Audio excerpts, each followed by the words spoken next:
My husband's sister was pregnant when she left from the building. Her final phone call wasn't to him. It was to me. When the police asked for clues, I said nothing. When my in-laws knelt and begged, I watched them coldly. Yet my husband never divorced me. If anything, he treated me even better than before. Then, after I became pregnant, my nightmare truly began. He tied me to the bed and summoned a group of vagrants, ordering them to take turns violating me. He said he wanted me to taste despair. I became pregnant again and again, only to miscarry every time. In less than a year, I lost my ability to bear children. Half my body was paralyzed. My husband, Chris Mackin, spent a fortune hiring a foreign research team capable of extracting memories from the human brain. I became an experiment. Jenny, the day you let my sister die with injustice hanging over her head, you should have known this day would come. She treated you like family, and you repaid her by working with her killer to destroy her.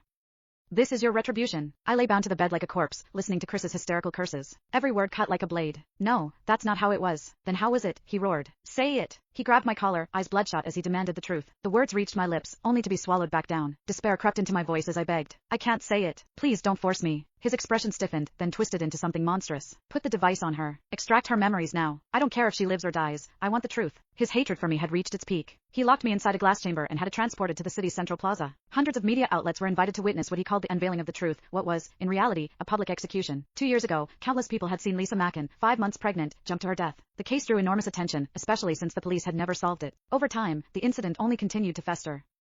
The moment news broke that the case would be reopened, the plaza flooded with people. Shouts rose like waves. In the audience, my father-in-law supported my mother-in-law, who refused to sit down. My silence back then had dealt them a devastating blow. They'd urged Chris to divorce me, only to be refused. The resentment had never faded. Now, realizing Chris's painstaking intentions, my mother-in-law wept uncontrollably. Do you know how I've lived these past 2 years? She screamed. You venom-hearted animal. I wish I could tear open your chest and see whether your heart is black. My father-in-law patted her back, his eyes hollow with grief. Lisa had been entrusted to them by a close friend. There was no blood relation, yet she had been closer to them than a biological daughter. I watched everything through the glass, choking on sobs that made no sound. At Chris's signal, a helmet-like device lowered over my head. Hundreds of fine silver needles sprang out and pierced directly into my scalp. In an instant, it felt as though hundreds of leeches were sucking at my flesh.